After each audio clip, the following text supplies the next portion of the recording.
Anda bisa mendapatkan kebahagiaan dalam aktivitas apapun sekalipun sederhana. Tapi ketika kebahagiaan itu tidak diiringi dengan ridha Allah, rasanya itu akan selalu sementara. Kita butuh momen-momen baru untuk mendatangkan kebahagiaan itu. Tapi titik poin ketika Allah ridha dengan apa yang kita kerjakan, apa yang kita lakukan, maka Allah akan tanamkan satu cawan yang luas kandungannya, yang bisa menerima setiap keadaan dengan hal yang paling menyenangkan. Apapun yang kita lihat selalu nyaman. Yang kita dapati, kita ridha dengan apa yang Allah berikan. Keadaan itulah yang oleh Nabi itu diungkapkan dengan komen yang sangat simpel tapi dalam isinya. Kata Nabi, ajaban di amril mu'min. Orang beriman itu kalau benar imannya, maka kehidupan itu mengagumkan. Bila dia mendapatkan kesuksesan, dia iringi dengan kesyukuran. Sehingga sifatnya tetap proporsional. Dia sukses tapi ada keseimbangan dengan syukur. Sehingga tidak berlebihan menyalurkan kesuksesannya itu. Dan dengan sifat berlebihan itu hanya memberikan beban pada dirinya. Saya pernah sampaikan kan, di kesuksesan itu identik dengan gaya hidup. Rumus gaya di fisika itu kan selalu F1 banding lurus dengan F2. Apa yang didapat itu yang keluar. Tapi orang tidak boleh lupa bahwa F itu selalu berbanding lurus dengan P. Gaya berbanding lurus dengan tekanan, hukum Pascalnya. Semakin banyak gaya, semakin tertekan hidupnya. Itu bandingan nilai kehidupannya. Nah, jadi gaya itu diperkenankan. Karena itu bagian dari energi. W sama dengan F dikalikan S. Hukum energi kan begitu. Jadi hidup nggak mungkin kalau nggak ada energi. Tapi energi yang terbaik itu akan dihasilkan membawa kesuksesan kebahagiaan ketika ridha Allah tertanam.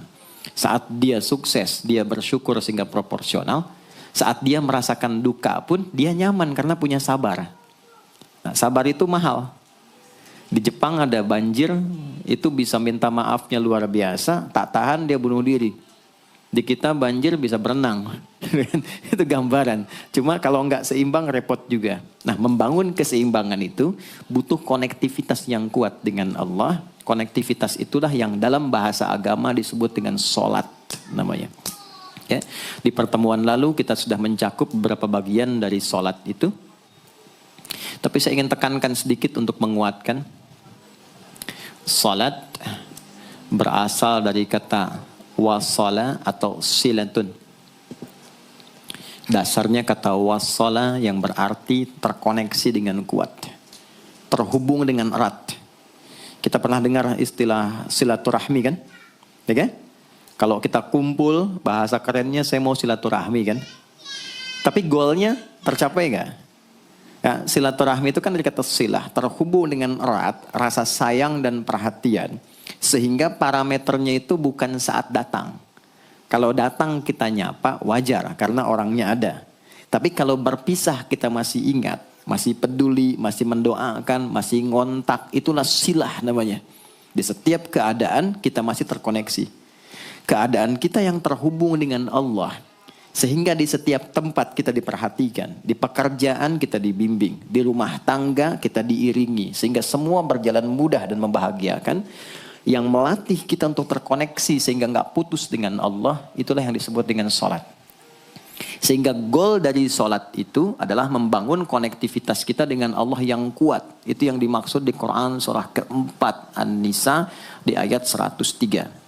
فَإِذَا قَضَيْتُمُ الصَّلَاةَ maka jika anda telah tuntas mengerjakan sholat, فَاذْكُرُوا اللَّهَ. Ukuran keberhasilan sholat anda itu ketika anda merasakan konektivitas dengan Allah mulai nyambung. Qiyaman, jalannya ingat Allah.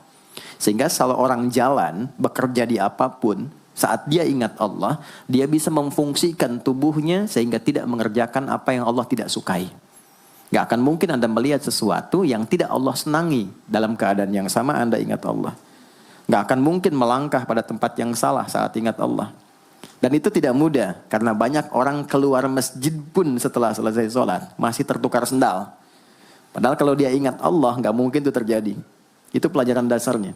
Wa qu'udan wa ala junubikum. Baik itu duduk, bahkan sampai berbaring. Ada koneksi. Nah jadi, singkatnya, sholat itu semua gerakannya, semua bacaannya, Dari mulai kita bertakbir sampai kita salam, bacaan yang mengiringi, itu bukan sekedar gerakan hampa makna, formalitas kita bergerak dan berakhir, bukan sekedar membaca bacaan yang tidak ada isinya, tapi semua bimbingan bagaimana kita diajarkan langsung oleh Rasulullah bisa mengoneksikan lewat gerakan dan bacaan itu tersambung kepada Allah, sehingga feedbacknya semua apa yang kita bacakan dijawab oleh Allah. Semua gerakan yang kita lakukan ini hakikatnya bimbingan tentang inti kehidupan kita. Jadi di sholat itu ada bacaan, ada gerakan, ada hikmah, ada maknanya semua. Jadi bukan kita takbir begini hampa saja. Tidak. Kenapa mesti begini? Kenapa tangan yang kanan menutup yang kiri? Kenapa bacaannya setelah itu ada iftitah, ada al-fatihah? Itu ada maknanya. Dan dahsyatnya semua profesi-profesi sahabat dan generasi setelahnya yang belajar dengan benar tentang sholat ini, itu semua merubah hidupnya jadi lebih sukses dari apapun yang mereka pilih dalam menjalani hidup. Dan yang paling hebat, itu yang menjadikan Nabi mendapat perintah pertama bukan zakat, bukan haji, bukan umrah, bukan puasa, tapi sholat. Dan perintahnya khusus, spesial, disampaikan dalam peristiwa Isra Mi'raj untuk memberikan pesan begitu tingginya nilai sholat ini untuk kehidupan manusia. Mohon izin maaf bagi teman-teman yang baru bergabung, supaya tidak banyak mengulang, teman-teman bisa cek kembali di pelajaran sebelumnya. Kita kemarin telah selesai di pembahasan iftitah dengan tangan kanan meletakkan di punggung yang kiri, lalu kemudian diletakkan di atas dada seperti ini. Kesimpulannya adalah, saya cepat saja, dari mulai kita bertakbir, kalau ingin terkoneksi dengan Allah, maka fokuskan diri kita untuk tersambung. Buang urusan dunia semua ke belakang. Jangan bawa dalam sholat. Kalau ingin kita tersambung dengan Allah, tepikan yang lain, hadapkan diri kita, pasrahkan. Hanya Allah yang tinggi, yang agung, yang istimewa. Kalimat agung, tinggi, istimewa, itu disebut dengan akbar. Maka kita ucapkan Allahu Akbar. Kita buang semua urusan dunia ke belakang, pasrahkan diri kita, hadirkan sekarang hanya Allah yang agung saja. Itu poinnya. Kenapa problemnya tidak sedikit orang sholat itu sulit menemukan kekhusyuan? Karena dia bertakbir masih membawa dunia. Dia tidak sholat dengan memahami gerakan takbirnya. Dia jadikan sebagai formalitas. Apakah benar? Secara fikih benar. Gugur kewajiban, dapat pahala sesuai keikhlasan, tapi value dari sholat yang mahal itu nggak dapat. Itu poinnya. Buang semua urusan dunia, kemudian tambatkan diri kita hanya kepada Allah. Dan uniknya kata Nabi, di fase itulah setan mulai bertugas yang mengganggu kita, supaya kita tidak fokus untuk memahami dan melakukan apa yang kita baca dan kita gerakan. Ada setan khusus menggoda orang sholat, namanya khanzab. Nanti ada 9 jenis setan yang detil tugasnya itu berada di sekitaran kita. Mungkin satu kali Mas Baim kita belajar tentang fikih setan. Belum pernah ada kan ya? Anda kalau ke sini cuma tahu jalan yang lurus, nggak tahu macetnya, nggak tahu lubangnya, sulit menghindarinya. Kebanyakan orang belajar tentang malaikat, tapi nggak belajar setannya, sehingga nggak tahu setan apa yang sedang memprovokasi dirinya. Di Quran, malaikat disebutkan 88 kali, setan disebutkan 88 kali. Kalau kita cuma dengar motivasinya, nggak tahu provokasinya, kita nggak tahu bagaimana cara menghindari yang ini. Itu poinnya. Khanzab itu dia menggoda orang sholat, dimulai dari takbir. Jadi kalau belum takbir, Anda bisa merasa fokus apa saja. Nggak percaya silakan. Sebelum takbir tuh bisa siap fokus. Tapi begitu Anda mulai bertakbir, di hadis riwayat Abu Daud, Allahu Akbar, fayaqulu syaitanu. Maka di sini setan mulai tugasnya untuk mengganggu orang supaya nggak dapat nilai-nilai tadi. Maka dia berkata, udhkur kadza. Kamu ingat ini ya, kamu ingat itu ya. Betapa Anda memulai dengan membuang semua urusan dunia. Tapi kalau sudah takbir, itu setan yang install. Masuk sendiri dia. Makanya kalau nggak percaya silakan nanti zuhur tuh ya. Begitu Anda takbir, itu masuk semua. Ingat ini, ingat itu, mobil parkir di mana. Sampai ceramah saya sekarang pun itu akan masuk. Ingat ya, ada setan yang goda. Nah itu setan itu. Itu setan sendiri. Membuat kita itu begitu lupa. Sampai lihat ujung hadisnya. Hatta la yash'ural musalli kam raka'atan yusalli. Sampai nanti akan ditemukan orang sholat. Dia tidak sadar berapa rakaat sedang menunaikan sholatnya. Nah itu kalau Nabi sampaikan pasti terjadi. Poin. Untuk kita bisa mengatasi itu, poinnya apa? Quran surah ke-29 dulu, ayat 45. Quran surah 29, Al-Ankabut, ayat 45. Di Islam tuh uniknya begini, istimewanya. Enggak ada satupun ibadah yang hasil kreasi manusia. Semua terukur. Ini dalilnya, alasannya, landasan kita ibadah itu dari Tuhannya ini. Penjelasan contohnya ini dari Nabi. Pakemnya begini, kodifikasi ilmunya seperti ini. Sehingga terjaga sampai kapanpun. Dan tidak ada satupun yang kita kerjakan dalam ibadah, kecuali semua punya landasan yang kuat. Dan hebatnya diterangkan. Ini caranya, ini bacaannya, ini maksudnya seperti ini hikmahnya. Kenapa Anda begini? Kenapa begitu? Hasilnya apa? Ketika seseorang sedang memulai sholatnya, dari awal dia pengen fokus, tapi ketika dia mulai bertakbir, muncul godaan, maka sebelum sholat ditunaikan, Allah sudah ingatkan, Utlu ma uhya ilaika minal kitab. Utlu itu dari kata tilawah, artinya baca, pahami, amalkan apa yang telah dipahami itu. Jadi sejatinya sebelum sholat, kata Allah kalau ingin menikmati sholatnya, ingin tahu value dari sholat dan dihasilkan seperti orang dulu meraihnya, maka jangan kita terfokus untuk formalitas saja. Yang penting benar bacaan, takbir sampai salam terjaga. Betul, sekali lagi, itu menggugurkan kewajiban, formulasinya selesai, secara fikih tuntas, tapi hikmah sholat yang tadi itu kita nggak dapat. Maka yang terjadi apa? Baca dulu, tilawah, utlu, baca, pelajari dulu, sebelum sholat. Kemudian pahami, kenapa takbirnya begini? Kita kemarin sudah belajar. Kenapa tangan kanan menutup yang kiri? Apa maksudnya sampai kita diperintahkan sholat? Bagaimana kemudian saat kita baca Al-Fatihah? Kenapa yang dibaca itu? Apa yang jadi bimbingan dari Al-Fatihah untuk kehidupan kita? Kalau sholatnya seperti itu akan merubah hidup kita. Itu langsung Allah sampaikan demikian. Lalu kerjakan, wa aqimis shalah, tunaikan sholat seperti aku tadi isyaratkan, kata Allah. Inna sholata tanha 'anil fahsya wal munkar. Maka jika engkau menunaikannya seperti itu, sholat akan merubah hidupmu. Itu kata Allah tuh. Minimal mendorong kita berbuat jadi lebih baik. Jadi bukan sekedar menjadikan kita pribadi baik, tapi semua yang kita kerjakan menjadi lebih baik.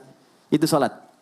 Itu yang bisa merubah seorang Jundub bin Junadah yang dikenal dengan Abu Dzar Al-Ghifari. Ini teman-teman, kenapa Ghifar itu viral? Ghifar itu adalah desa pembegal. Jadi semua sekampung begal semua. Sekampung. Pimpinannya namanya Jundub bin Junadah. Jundub bin Junadah. Singkatnya masuk Islam. Saat masuk Islam, secara singkat saja, Nabi arahkan, diajarin sholat. Betapa sholat merubah hidup beliau, jadi lebih baik.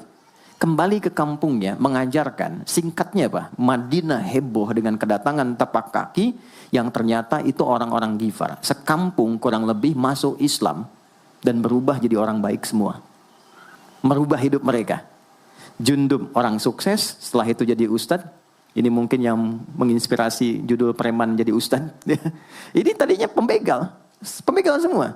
Sekampung sukses, jadi orang baik, aktivitasnya berubah, lebih berkualitas.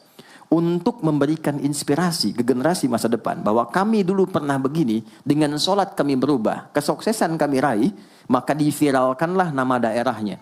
Tambahkan al di depannya, ujungnya tutup dengan i. Maka dilekatkan nama bekennya, kunyah, namanya Abu Dzar. Abu Dzar Al-Ghifari.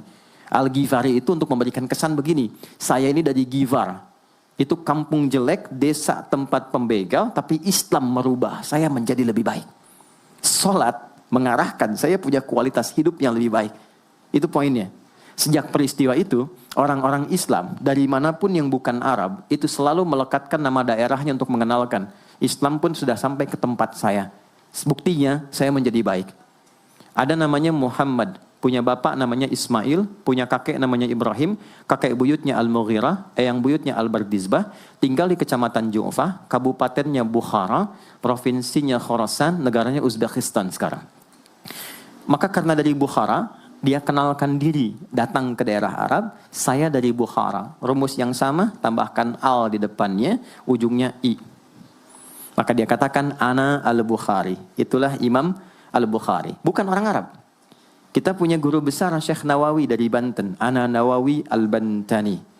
Ana Ahmad Yasin Al-Padangi. Tapi kesan kota itu untuk menunjukkan Islam telah sampai ke tempat saya dan merubah saya menjadi lebih baik. Kang Baim datang ke Mekah, umrah, katakan saya Baim Bong al tanah kusiri. Maka kesan yang dibangun itu telah sampai ke tempat saya, merubah saya lebih baik. Saya Arman al Pondok Indahi misalnya kan, tidak masalah. Itu sah. Dan orang mengenal, oh rupanya Islam telah ke setiap wilayah. Tapi value-nya sampai enggak. Jangan cuma kita katakan saya dari fulan, saya dari tempat A. Poinnya adalah apa yang merubah engkau dari Islam menjadikan engkau lebih baik. Jadi kalau ada orang Islam mengaku Muslim, lisannya tidak lebih baik. Maaf sekali, telinganya mendengar tidak yang baik, perilakunya kurang baik, maka dipertanyakan klaim keislamannya. Sudah sejauh mana saya mendapatkan keberkahan dari Islam itu? Itu yang menjadikan kenapa sholat paling pokok dipaksa kita wajib. Bukan karena sujud rukuknya. Anda tidak sujud pun tidak akan menurunkan status Allah sebagai Tuhan. Tetap Tuhan. Tapi ternyata ada value besar yang dengan kasih Allah diminta kita sholat supaya kita minimal jadi orang baik. Dan sukses dalam hidup.